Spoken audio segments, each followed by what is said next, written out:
Pues empezamos con lo de Iván Vélez.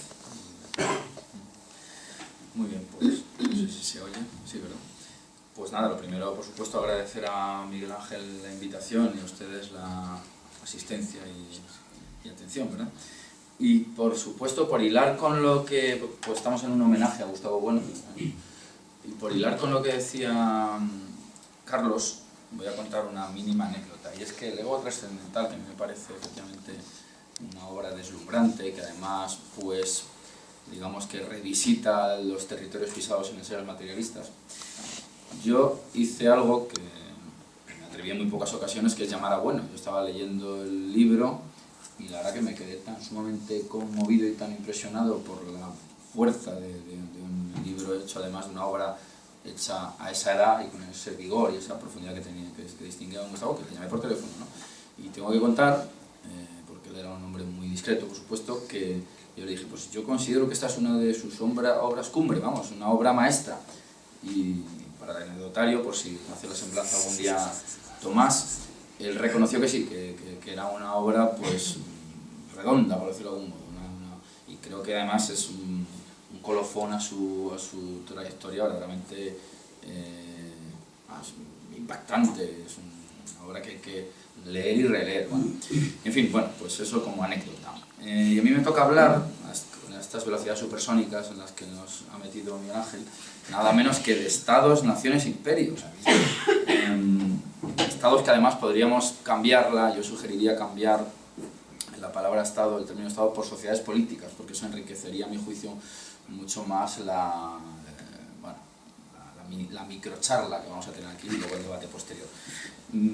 Se ha hablado ya aquí del estudio y es cierto lo que dice Carlos, de lo tardío que fue Bueno en publicar, lo cual le permitió efectivamente tener un bagaje impresionante, y enciclopédico. Él en los 70 además pues indagó muchísimo, estudió muchísimo aspectos de etnología, de antropología, que justo además me parece a mí que están precisamente muy vinculados luego a su teoría de las sociedades políticas, y a sus distinciones entre las diferentes especies de organizaciones humanas, ¿verdad? Porque en primer lugar habría que decir, ya para ir rompiendo estas confusiones que nos envuelven constantemente, pues que las sociedades políticas solo pueden ser humanas, y que las sociedades animales, que además se les atribuyen componentes políticos, pues lo son pues, por metáfora. Quiero decir que las abejas no tienen una reina, pero porque le llamamos reina, quiero decir que no es una institución monárquica que hay dentro de la colmena, ¿verdad? Y en ese sentido yo haría hincapié, he querido traer aquí dos obras que a mí me parece que son, insisto, porque estamos en un acto de homenaje a Bueno, absolutamente esenciales. Ambas son de los años 90, la primera de ellas es esta, el primer ensayo sobre las categorías de las ciencias políticas. Creo que es una obra absolutamente esencial para pues, arrojar claridad y poder someter a clasificación precisamente a las sociedades políticas, y hago también notar las comillas en las que se encierra el rótulo ciencias políticas, porque esto también pues, vendría unido a lo que ha explicado Carlos. La ciencia política pues lo es de aquella manera, ¿verdad? De aquella manera, porque ahora veremos un poco que si habrá que verlo de hecho, ¿no? Que si las ciencias pues buscan de algún modo no solamente cerrar su campo, sino también buscar verdades, pues ¿cuál sería la verdad de la política? En el caso de que hubiera unas ciencias políticas realmente fuertes, pues habría que tener unos hombres quizá acaso con unas batas que llevarían a las sociedades a unos objetivos incuestionables y perfectos, a la perfección. Eso es un objetivo que es imposible, hay que decirlo así claramente. Ahora entraremos un poquito más en ello. Por otro lado, y puesto que hay que hablar de naciones e imperios, un libro absolutamente esencial y que trajo muchos problemas a don Gustavo precisamente por el cainismo propio de nuestra sociedad española. Yo soy, por cierto, un español nacido en Cuenca. Es este libro titulado España frente a Europa. ¿Por qué? Pues no solo porque ya a las alturas en las que se escribe, el año 99, pues la corrompida democracia coronada española ya había dado muchos de sus frutos, es decir, los frutos de aquellas semillas plantadas en los años 60 y 70, que es esta especie de balcanización a la que estamos acercándonos, y bueno, pues efectivamente gracias a su potencia y a su valentía terció en el debate y por supuesto hizo una defensa evidentemente razonada, de la nación española, y no solo de la nación española, sino también de algo que aún espeluzna más todavía a muchos de nuestros compatriotas, de la idea de imperio. Y claro, pues esto fue un estímulo para, bueno, esto, cuando digo esto, las polémicas en las que se vio él inmerso, más allá incluso de los, en este caso, insultos que tuvo que recibir. Pero bueno, esto es un poco por presentar estas dos obras que yo, por supuesto, les recomiendo. En cuanto a las sociedades políticas, en esta obra se habla, puesto que hablábamos también hace un momentito de unas ciencias políticas, entre comillas, de la que pudiera ser la verdad de la política.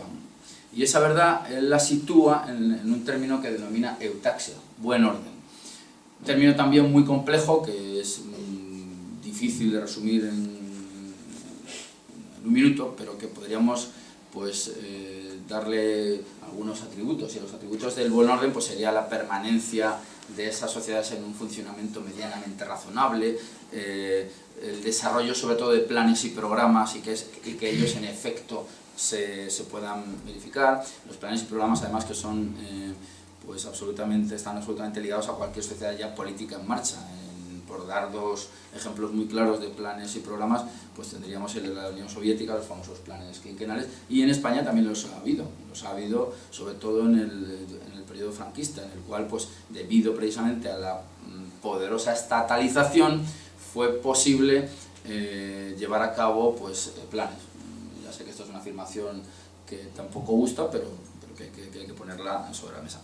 A mí me parece que una de las cosas más importantes que hace bueno en este libro se resume precisamente en este cuadro que aparece en la página 324. Es un cuadro, desde ahí no se verá, pero como me imagino que todos van a leer el libro, los que no lo hayan hecho ya, pues él distingue unas capas del poder, en lo que aparentemente es una metáfora, casi yo la veo casi celular, casi médica. Él distingue tres capas de las sociedades políticas, digamos la basal, que a mí me interesa muchísimo precisamente porque estamos acostumbrados a ver debates en las instituciones españolas que dejan casi siempre al margen la capa que él llama basal, la capa del territorio, la capa de las energías, la capa donde se implanta toda sociedad política.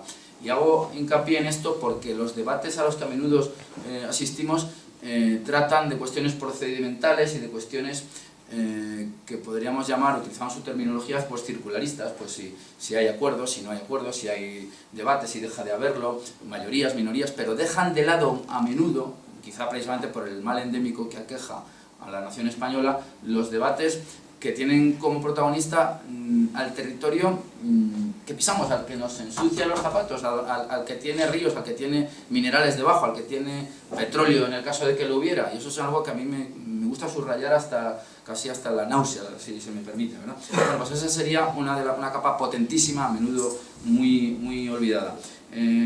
Luego tendríamos la capa conjuntiva que cohesionaría, digamos, a la sociedad, que la podríamos identificar de una forma un poco grosera quizá, con la administración, con lo que se llama el Estado en gran medida, ¿verdad? El Estado entre comillas, digamos. Y luego habría otra capa muy importante que sería la capa cortical, que es aquella que separa unas sociedades de otras, y cuya institución representativa sería la frontera.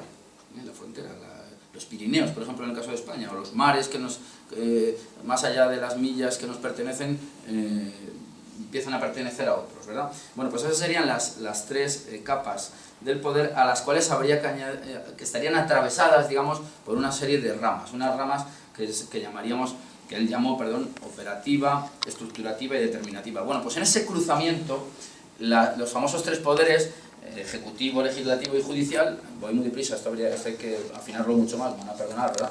Pues que son los tres que vulgarmente se usan y a los que se hace alusión prácticamente de forma única en estos debates, se convierten en 9. Se convierten en 9, ¿por qué? Porque desde el cruzamiento de estas casillas, insisto, al Ejecutivo, Legislativo y Judicial se le añadirían, relacionados con la capa basal, el poder gestor, el poder planificador, al que ya hemos hecho alusión, y el redistribuidor.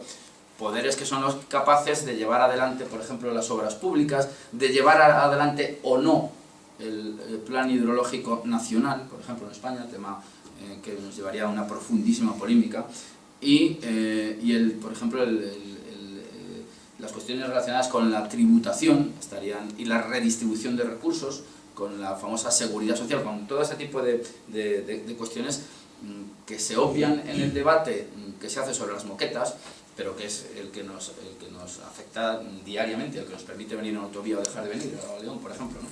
Luego, por último, tendríamos también, y en España es un tema también muy polémico, todos aquellos poderes que se sitúan en esa zona llamada de frontera, en esta institución. Hago mucho hincapié en la palabra institución porque Bueno tiene una teoría de las instituciones que es potentísima y que es muy necesario leer para introducir distinción y claridad en los debates, ¿verdad? Y siento hacer todas estas recomendaciones tan deprisa, ¿eh?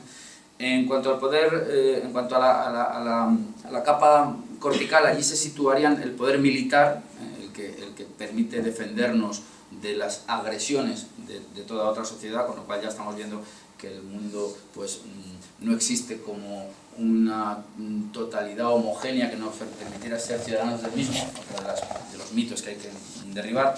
Estaríamos también ante el poder federativo, un poder federativo que en España tiene, y Bueno terció también en este debate. Ya sabemos que una de las recetas más habituales para solucionar el así llamado problema territorial español es el de la federación. Y el modelo federal, tan viejo, tan usado y tan manipulado desde hace muchísimos años, ¿verdad? Al poder militar y federativo añadiríamos un tercero que sería el poder diplomático. Bueno, pues si ustedes todo esto, lo digo por todas las polémicas que envolvieron a Bueno en su momento en relación con la nación española, hacen una lectura interna del poder militar y diplomático y federativo a escala intranacional, pues verán la complejidad del asunto al que nos enfrentamos y la cantidad de confusión con la que se manejan todos estos problemas. En cuanto a las naciones, Bueno distinguió, por supuesto, utilizó mucho el término nación biológica, que se olvida, aunque últimamente se está poniendo mucho más sobre la mesa, porque dado la enorme crisis demográfica que padece España, pues volver sobre la nación biológica, nutrir o no nutrir de españoles a la nación, pues es un problema que yo creo que va a estar sobre la mesa en el futuro y que ya lo está en cierto modo pues vinculado a una sociedad bastante envejecida que encuentra que no tiene quien nutra las futuras pensiones. Bueno, eso es en cuanto a la nación biológica. Naciones étnicas yo creo que no hace falta que les explique muy bien quién es y luego pues, cuáles son, y luego pues tendríamos las naciones políticas donde ya está incorporado el concepto de soberanía, que dejan atrás también otra variedad de naciones que serían las naciones históricas, que van vinculados en Europa pues también a proyectos imperiales. Digo lo de proyectos imperiales para poder entrar precisamente en la cuestión de los imperios con la que hay que cerrar esta pequeña charla, ¿no?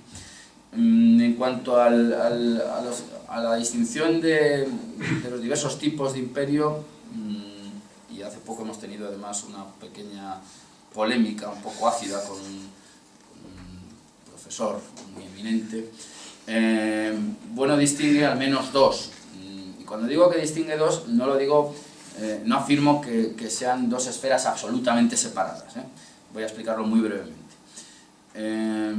Y eso nos atañe a todos los españoles, porque precisamente este libro España frente a Europa sitúa el germen o los cimientos del Imperio Español en esos cambios que se producen en la cornisa cantábrica, esos cambios incluso dinásticos, esa llegada de los Alfonsos a la corona astur-leonesa, además, hay que decirlo también aquí. Bueno, pues un imperio el español que se hace precisamente a la contra del Islam, que viene por supuesto acompañado de un componente, yo siempre insisto en esta cuestión, doblemente católico en el sentido, digamos, geográfico, en lo que se refiere casi de modo etimológico al recubrimiento de toda la tierra. ¿Con qué objeto? Con el objeto de envolver a los hombres islamizados, que eran los que habían pues llegado a la península con esta fricción entre dos tipos de religiones. No olvidemos que los agareños, los musulmanes así llamados, pues consideraban a los católicos politeístas por el dogma de la Santísima Trinidad. Bueno, son muchísimas cuestiones que hay que ir introduciendo en esta intervención. Bueno, como digo, en cuanto al Imperio Español, el germen, digamos, estaría en esa especie de intento de barrer e ir recubriendo, al Islam, además que nos llevaría a cuestiones filosóficas como la del entendimiento agente universal, etcétera, etcétera. Y la diferencia y ahí entraríamos también otra vez en esta clasificación, esta valoración diferente entre las diversas religiones, porque porque la religión católica introduciría precisamente una riqueza institucional muy superior a la que tiene el Islam, guste o no guste, hay que decirlo, ¿verdad? Y bueno, pues voy inmediatamente a la distinción. Ya he hecho un poquito este bosquejo de cómo habría aparecido el Imperio Español. Pues distingue, bueno, dos tipos de imperios. El imperio, y además aquí está fundamentado también, por ir un poco a lo biográfico, probablemente esta distinción viene muy nutrida de sus estudios en Salamanca de la escolástica, sin duda ninguna, de estudios de Suárez, de Sepúlveda, de las controversias que hubo en tiempos de Carlos V. Y bueno, la distinción es la siguiente: imperios generadores e imperios depredadores. Por hacer un resumen moroso, digamos que los imperios generadores serían aquellos, o civilizadores, generadores, que habrían incorporado precisamente en sus instituciones a aquellas sociedades estatales y preestatales con las que habrían ido tomando contacto. Estamos hablando, por supuesto, del despliegue, en el caso español, a América, que ha dado como fruto pues una de las partes formales del mundo que hoy conocemos, un mundo además por el cual podemos movernos precisamente por la potencia del idioma español, tan cuestionado hoy por los anglófilos y los aldeanos, vamos a decirlo así, bruscamente, ¿no? Frente a este imperio generador que permitió la incorporación de esas sociedades en un modo, por supuesto, sujeto a las circunstancias, no perfecto, evidentemente, e incorporando a las sociedades indígenas por la sujeción al imperio, es decir, al emperador, a Carlos V, me estoy acordando de Carlos de Cortés en este caso, y por su incorporación al orbe católico, pues habrían elevado, término también muy polémico, a esas sociedades a un estado, les habría permitido elevarse sobre su estado de barbarie y se habrían incorporado a la historia universal, la que se hace precisamente con el patrón de los imperios. Nadie se acuerda de las tribus con las que contactó Alejandro, sino que lo que nos acordamos y lo que ha escrito la realidad en la que estamos y la historia es precisamente el imperio de Alejandro, ¿verdad? O sea, que es un tema absolutamente polémico, sobre todo con este relativismo reinante, pero que yo creo que hay que reafirmarse en nuestras posiciones. Frente a este imperio, ya digo, generador, que además se habría realizado, frente a la idea de decadencia del imperio, con la emancipación de unas sociedades que ya estarían en disposición de ser precisamente naciones políticas, y de ahí que tengamos 20 naciones políticas, pues Bolivia, Ecuador, etcétera, etcétera, etcétera, a pesar de esas involuciones a las que quieren someterse con la plurinacionalidad. Frente a estos imperios, ya digo, generadores, tendríamos la contrafigura, que serían los imperios depredadores. Son aquellos que además, en lugar de tener como célula, digamos, o como referencia a la ciudad, en el caso de España ya sabemos que hay cientos de ciudades que además responden a una estructura pues, de origen además griego, romano, la idea de un vacío central, un damero y una ortogonalidad buscada, en la mayor o menor medida. Frente a estos imperios generadores, insisto, basados en la ciudad, tendríamos los imperios depredadores que se constituirían a base de factorías y que buscarían la extracción de recursos, ya sean estos humanos, ya sean matéricos, si se quiere, y que dejarían, para bien precisamente de los etnólogos de los años 70, con los que hemos empezado esta intervención, dejarían casi intactas esas sociedades, lo cual desde el punto de vista de la etnología se entenderá precisamente como un gran respeto, pero desde el punto de vista que nosotros adoptamos, pues incorpora un componente de desprecio bastante enorme. Esas sociedades además pues se mantendrían en un estado, insisto, de barbarie. No son palabras mías, son categorías, digamos, de la antropología clásica, ¿eh? Así que bueno, pues yo creo que estas son unas cuantas pinceladas para entender cómo nosotros, o la escuela de Oviedo, o el materialismo filosófico aborda estas ideas de sociedad política, de naciones e imperios, y bueno, que a mí me parece que son una herramienta muy poderosa precisamente para no solamente el debate en el que estamos continuamente metidos los españoles, sino para darnos cuenta de que pertenecemos, insisto, a una parte fundamental de la realidad geopolítica, si se quiere, y cultural del mundo, y cuyo centro de gravedad, que eso es una cosa que me gusta mucho decir, no estaría precisamente hoy ya en España, estaríamos hoy en la periferia de la hispanidad. Lo digo para que no parezca que estamos pues, con unas nostalgias de recuperación de nada, sino que estamos, digamos, nosotros en la periferia, y el centro probablemente por cuestiones demográficas, pues podríamos seguramente situarlo en México, donde además la Fundación tiene ahora pues, puestas unas bases que esperemos que fraguen y que permitan allí un despliegue del sistema mucho más amplio. Así que nada, con esto pues podemos empezar a debatir o a comentar o lo que haga falta.